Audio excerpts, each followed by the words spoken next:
Jadi di sesi 1 IHSG cenderung menguat. Soalnya kan seminggu full bahkan sampai Senin, Selasa kemarin juga masih hijau terus nih bursa saham kita. Pasti pada saat waktu tertentu dia harus koreksi dulu, seperti itu.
Right. Welcome back to Detik Sore. Gak cuma hore-hore, Detikers, kita udah masuk ke jam 4, 3 menit lagi. Ya, jadi kita akan menantikan ya momennya atau the moment of truth. Apakah minggu ini Kak Edo akan liburan atau enggak, atau healing lah di weekend ini. Pokoknya kalau menurutku sih minggu depan. Kenapa? Tanggal 1 ke 2. Karena gak habis gajian.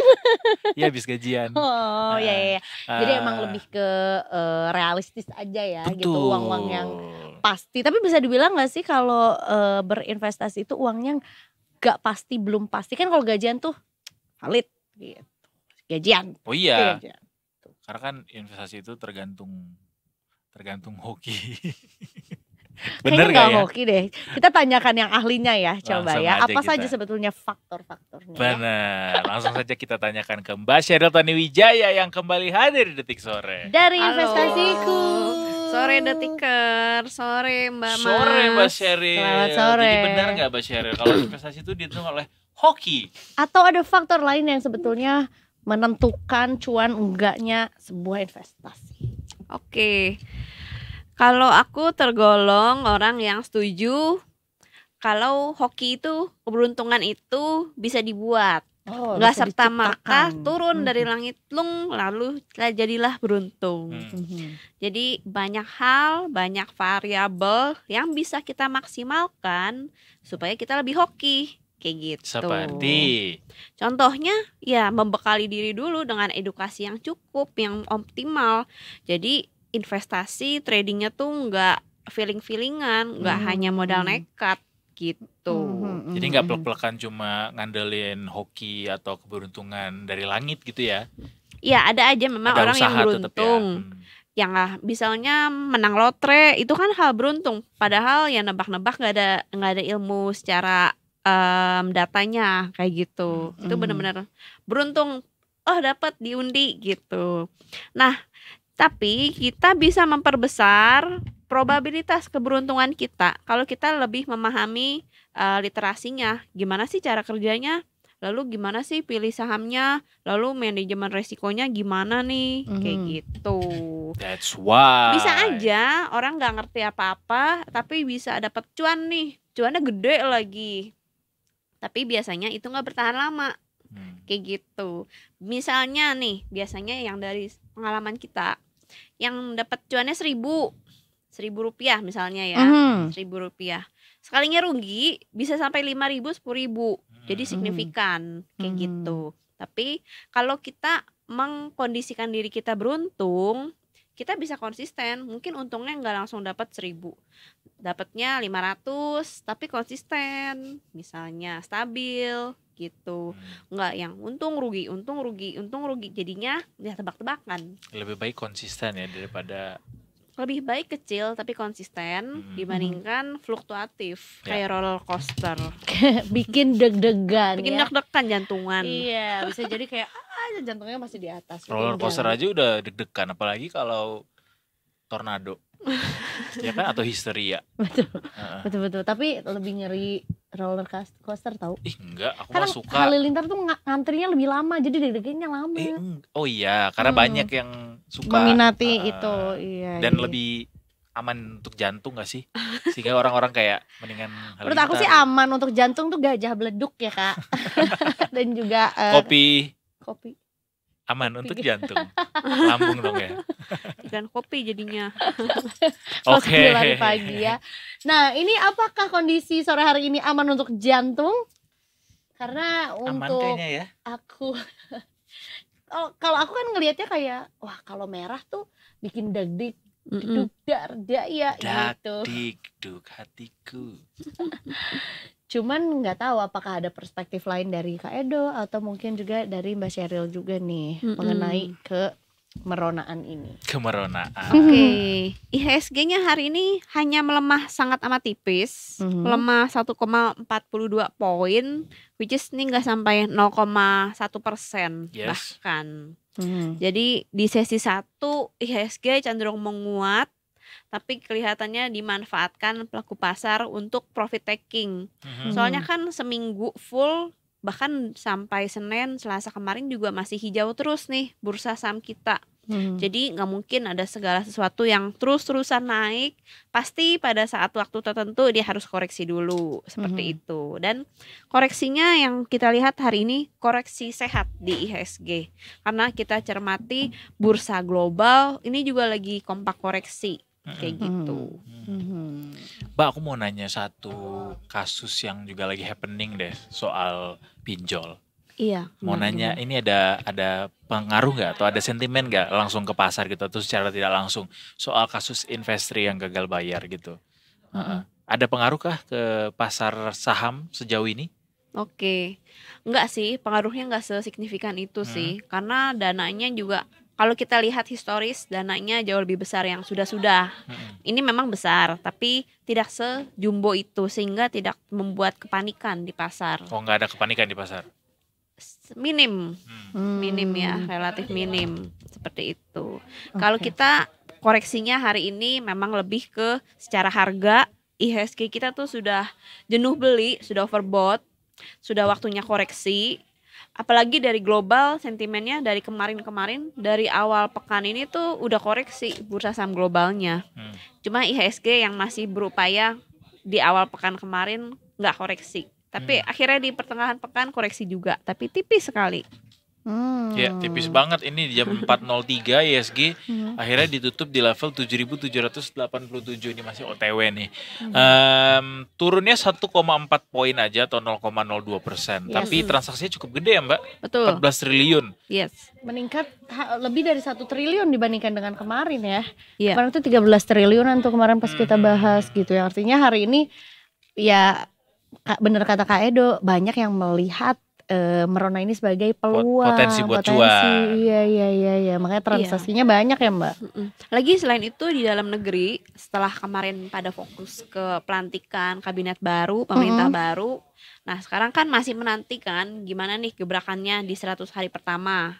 Selain itu di pekan ini juga sudah memasuki musim rilis kinerja emiten kuartal 3.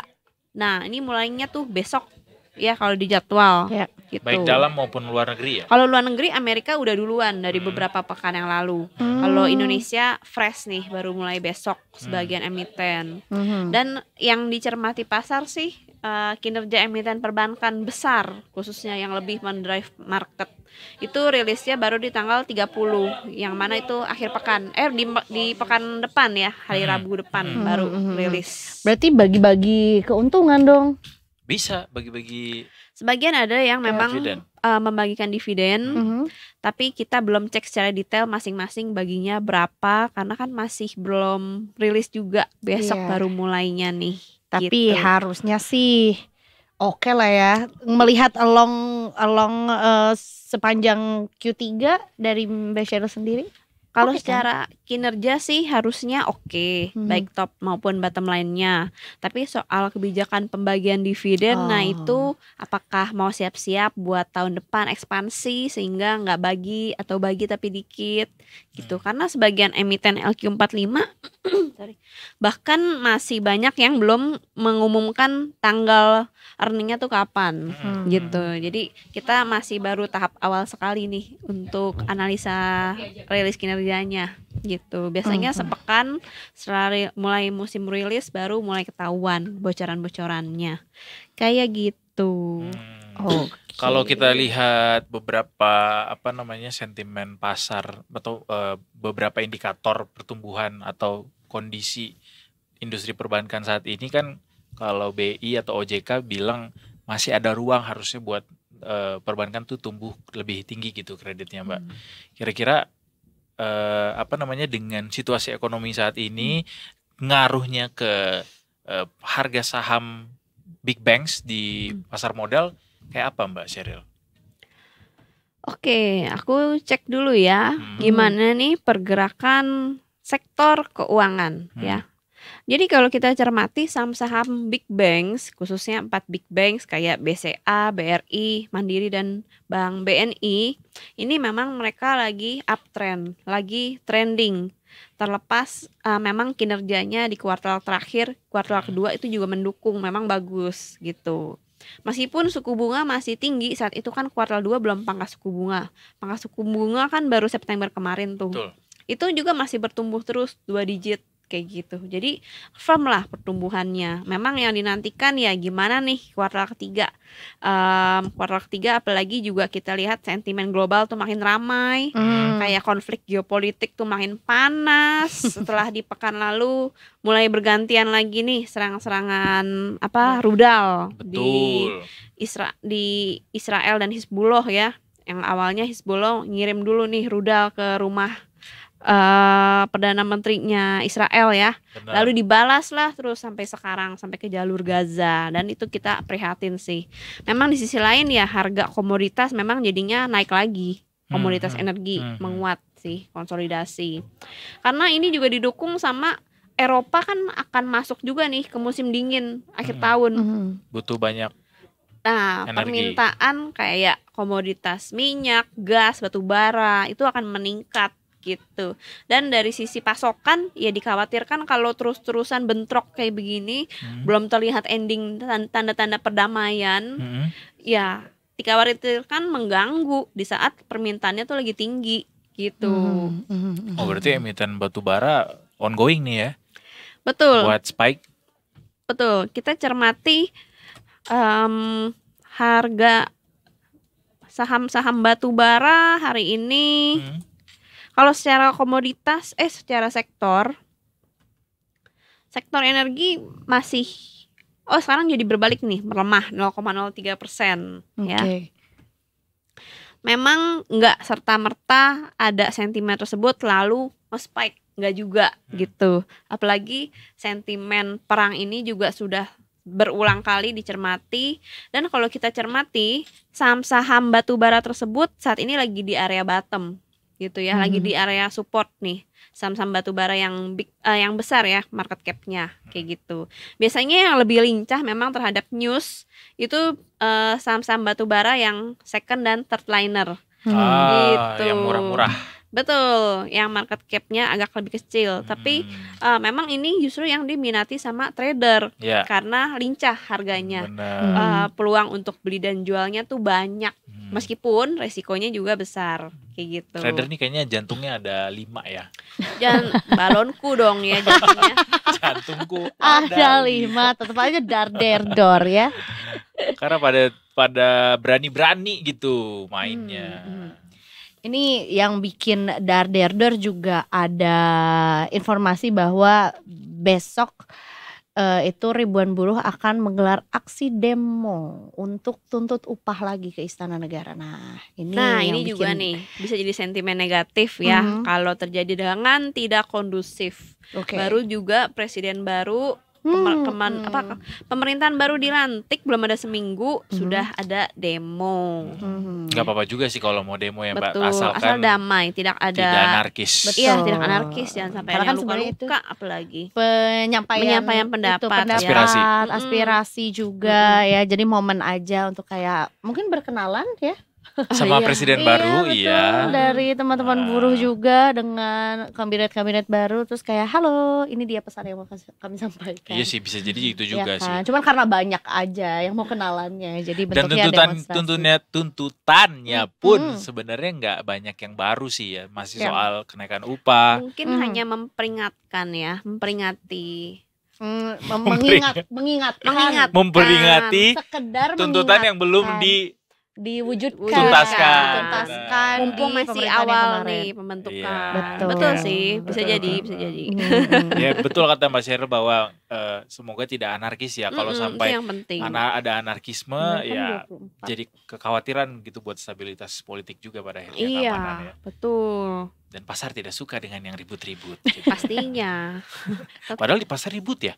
Kan kita kalau ke pasar ribut kan. Ributnya kalau hal Pasar positif tradisional, ya. tawar-menawar, Iya, berarti dagangannya laris dagangannya laris. Angin kali Apa? ribut. Oh iya benar lagi. Kamu tahu angin ribut yang misahin siapa? Mbak Ser. Wow, Angin ribut. dia ini avatar dia. Penguasa angin, pengendali angin. Biar kita nggak ribut-ribut besok Mbak Sheryl mesti atau mungkin ada ada prediksi apa mungkin yang bisa diterapin sama Detikers. Oke. Jadi kalau dari dalam negeri ya itu sentimennya soal demo ya. Ya. Tuntutannya seperti apa? Kira-kira ada respons gak nih dari pemerintahan baru gitu. Lalu juga kalau dari global, nanti malam ada rilis data penjualan rumah Amerika Serikat periode September yang diperkirakan akan sedikit membaik gitu. Harusnya jadi sentimen positif. Tapi berhubung besok udah mulai musim rilis kinerja emiten baik di luar maupun di dalam negeri, nah itu juga akan cenderung membuat pelaku pasar wait and see. Yes. Karena di akhir pekan ini juga ada rilis data tenaga kerja Amerika. Beserta di esok hari malamnya akan ada komentar-komentar dari para pejabat The Fed. Dan ini sangat di-highlight market. Kenapa? Karena akhir-akhir ini pejabat The Fed tuh banyak yang memiliki pandangan yang berbeda sehingga mereka saling berdebat. Oh gitu. Di antara merekanya sendiri. Mereka juga punya banyak pandangan yang berbeda ya walaupun satu tim ya. Betul. Jadi mereka ada yang melihat suku bunga harusnya diturunkan secara agresif nih. Ada lagi yang melihat jangan agresif, pelan-pelan turunin suku bunganya supaya ekonomi stabil. Itu pasti dia dengerin kotak deh. Pelan-pelan saja. Jadi jangan buru-buru Kak gitu. Hey.